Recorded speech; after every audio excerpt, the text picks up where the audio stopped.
নদিয়ার ভাতজংলার এক গেঞ্জির গোডাউনে শুক্রবার রাতে বিধ্বংসী আগুন লাগে। আগুনে পুরোপুরি ভস্মীভূত হয়েছে গোডাউনের সবকিছু। জানা গিয়েছে বৃহস্পতিবার রাত প্রায় 2টো নাগাদে আগুন লাগে। পরে পার্শ্ববর্তী এলাকাতেও আগুন ছড়িয়ে পড়ে। তবে দমকল কর্মী ও এলাকার মানুষের যৌথ চেষ্টায় দ্রুত আগুন নিয়ন্ত্রণে আসে। প্রথমে স্থানীয় মানুষ আগুন নেভানোর চেষ্টা করে, পরে কিন্তু তাতে কোনো কাজ না হলে দমকল বাহিনীর চেষ্টায় আগুন আয়ত্তে আসে।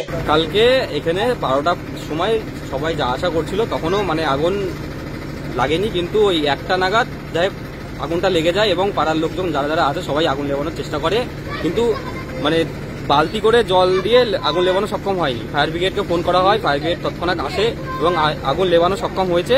এবং এখনো যে কাপড়গুলো রয়েছে জমা তার নিচে রয়েছে আগুন, এবং সেটাকে টেনে এদিক ওদিক করতে পারলে আগুনটা যাই হোক লেবানো সক্ষম হবে।